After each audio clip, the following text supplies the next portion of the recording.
juste ici, où c'était en fait Billie Eilish s'est exprimée sur le sujet de la pornographie. Et ça m'a tout de suite interpellée, je pense comme beaucoup de personnes, puisque c'est un sujet extrêmement intéressant, mais on n'en parle pas forcément beaucoup. Et ce qu'elle dit est très très intéressant. En fait, elle parle du fait que on est dedans dès le plus jeune âge, il n'y a aucune barrière pour aller sur un site porno. On va parler sans tabou entre nous. On va pas se le cacher, hein. On est tous allés au moins une fois dans notre vie regarder une vidéo porno et après on est tombé plus ou moins addict. Je sais qu'il y en a qui doivent sûrement regarder plusieurs par jour, d'autres peut-être qu'une fois par an, d'autres peut-être qu'une fois dans leur vie, d'autres peut-être une fois par semaine. Voilà, après chacun se gère comme il veut. Là n'est pas le débat, mais c'est plus le fait que c'est accessible dès le plus jeune âge, qu'il n'y a pas de prévention pour dire que ce qui est dans ces vidéos c'est de la mise en scène, c'est faux, ce n'est pas la réalité. Mais quand on est jeune, on ne le sait pas. Et même quand on grandit, et bah si on tombe pas sur des vidéos de personnes qui parlent que bah ça non, ça c'est pas la réalité, bah on peut croire ça longtemps. Donc ma vidéo déjà c'est à but informatif. Voilà, si vous le savez pas, tout ce qui touche l'industrie du porno, enfin les vidéos porno que vous voyez, la plupart du temps, c'est le corps de la femme est extrêmement retouché. Je vais juste donner un exemple. Par exemple, les lèvres de la femme dans les vidéos porno, elles sont toutes petites, toutes lisses. Non, c'est pas comme ça la réalité. Les lèvres des femmes, je sais même pas comment expliquer ça en vidéo, mais il y a de tout en fait. Il y a des lèvres qui sont de différentes couleurs, il y a des lèvres qui peuvent déborder, d'autres qui peuvent pas déborder, une qui déborde pas. Bref, ça dépend de chaque femme. Mais les femmes sont extrêmement retouchées dans les vidéos porno. Je pense que les hommes aussi, il y a beaucoup de chirurgie qui passe par là, même au niveau du sexe. Et il y a des techniques aussi dans les films. Non, ça se passe pas comme dans le film. Et les pratiques qui sont réalisées, c'est pas comme ça la réalité. Et je trouve que voilà, tout ce qui est vidéo porno, c'est extrêmement violent, ce qui est montré. Et ce n'est pas la réalité. Alors sauf qu'à exception, certains aiment bien ces pratiques-là. Et pas de souci, hein, tant que c'est dans le consentement. Mais c'est quand même banalisé dans ces vidéos-là. Et vraiment, il devrait y avoir avant 18 ans beaucoup plus de sécurité sur ces sites pour ne pas y accéder comme ça. En fait, je trouve pas ça normal. Parce qu'en 2 clics, tu te retrouves sur un site porno, que tu as 10 ans ou 30 ans. C'est extrêmement simple. C'est extrêmement simple. Moi je sais que la dernière fois que j'y suis allée, alors je sais plus c'était quand, mais tu tapes, tu cliques dessus et il te demande juste est-ce que tu as 18 ans, oui ou non. Tu dis oui, tu dis bah, même si t'as pas 18 ans en fait, tu cliques sur oui et tu peux atterrir sur le site porno. Et je trouve ça grave en fait qu'il n'y ait si peu de sécurité. Je suis pas contre l'industrie du porno parce que c'est un métier, c'est toute une industrie derrière. Il y a du montage, il y a de la mise en scène, il y a des cadreurs, il y a des acteurs. C'est des films, mais voilà, à caractère sexuel, donc plus tourné pour les adultes. Et c'est pas le problème, le porno. Moi j'ai aucun souci contre la pornographie.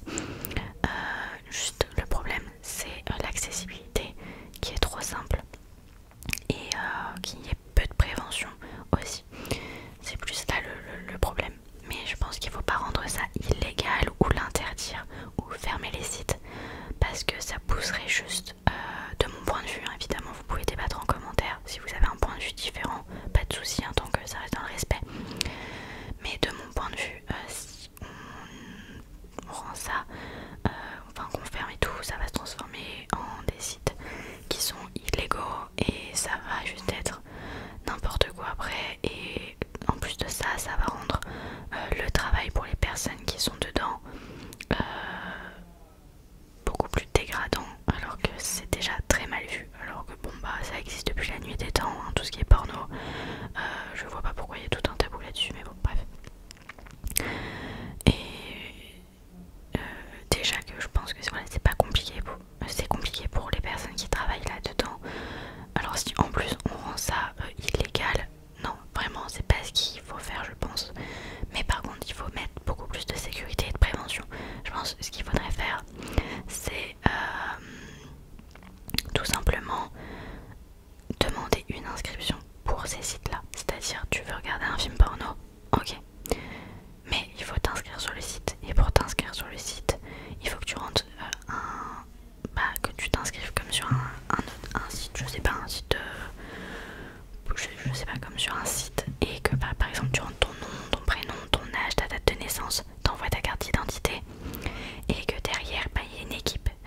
du porno, et en plus ça va tromper complètement, ça va formater le cerveau à ce que doit être le sexe alors que ça ne se passe pas comme ça. Et parce que je pense qu'il y en a beaucoup qui veulent reproduire la même chose que dans les films, dans les vidéos qu'ils regardent, qui se disent que c'est comme ça, ou alors qui vont complexer sur leur corps. Et le consentement est... Le consentement dans les vidéos porno, ça... Vraiment... Le truc en fait c'est qu'il y en a qui s'oublient que c'est pas réel et qui se disent ouais tu peux prendre ta meuf comme ça, hop tu la balances, tu donnes des coups de rein comme ça, enfin genre vraiment c'est violent, il y a le consentement, il y a à aucun moment on entend dans les vidéos ouais tu veux bien faire ça, nanana. Vraiment il n'y a pas du tout. Et c'est pour ça que des fois des vidéos de prévention à côté ça serait quand même pas mal. Il y en a, hein. Je suis déjà tombée sur des actrices porno qui sur style brut ou quoi, qui parlent de leur métier et c'est super. Mais il y en a pas assez à mon goût. Ouais c'est tout. Et c'est vrai que je pense que certaines personnes, quand t'as 12 piges et que tu grandis avec ça, parce que je regarde un petit peu les commentaires sur Insta de ce qu'ils disaient, et par exemple il y en a une qui disait que bah, elle entendait son petit cousin de 12 ans. C'est quoi le bruit? Ça vient d'où? Ah c'est dehors les travaux. Désolée. Qui voyait son petit cousin, je crois, c'est son petit cousin de 12 ans lui dire que bah, ses copains ils regardaient des vidéos porno dans la cour de récré, qu'il y avait quoi d'autre. Il y en a une qui disait qu'elle se sentait obligée d'avoir fait certaines choses parce que bah, elle pensait que c'était un petit peu comme ça que ça se passait. Et oui, quand tu grandis dans un truc comme ça, forcément c'est qu'en grandissant que tu te remets en question, que tu prends du recul, que tu te dis mais non, en fait ça se passe pas comme ça, c'est pas ça. Mais c'est pour ça que je pense qu'on devrait vraiment interdire au moins de 18 ans les sites comme ça, ou au moins 16 ans, au moins 16 ans, et que voilà ça soit vérifié, mais réellement pas une question conne comme est-ce que t'as moins de est-ce que t'es majeur ou est-ce que t'as 18 ans, oui, non, et t'as aucune vérification derrière, enfin non, je trouve ça débile, mais bon, je pense que c'est sur ça, ouais, ça devrait changer. Et après, ouais, juste si t'es jeune et que tu me regardes, ou même si t'es pas jeune, tu n'es pas obligé de faire la même chose que dans les vidéos que tu regardes. Ce n'est pas la réalité. Les femmes, on n'a pas tous des vagins, des vulves comme ça. Non, le corps n'est pas parfait, enfin parfait selon la société évidemment, je mets ça entre guillemets, c'est juste pour qu'on comprenne facilement. Mais non, c'est pas la réalité, tout ce que tu vois. Et l'homme n'a pas besoin d'être violent comme dans les vidéos que tu vois. C'est important, homme comme femme, hein, bien sûr. Attention, je ne parle pas que pour les femmes évidemment, pour les hommes aussi. La femme doit demander le consentement à l'homme, ou femme, homme. Enfin bon bref, après ça va devenir compliqué, mais vous avez compris. Et le consentement est extrêmement important, il faut se parler, il faut demander avant, pendant, il faut faire attention à l'autre. Ça peut être plus violent après si vous aimez ça, mais il faut avant bien se parler, bien savoir les limites de l'autre, bien connaître la personne, etc. Et vous n'êtes pas obligé de faire toutes les pratiques qu'on voit dans les vidéos. Si vous êtes une femme ou un homme et que vous n'avez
n'avez pas envie, ne vous forcez pas. Et si la personne d'en face comprend pas, c'est juste que c'est pas la bonne personne réelle, voilà. Moi sur ce, je vous souhaite une très bonne nuit, j'espère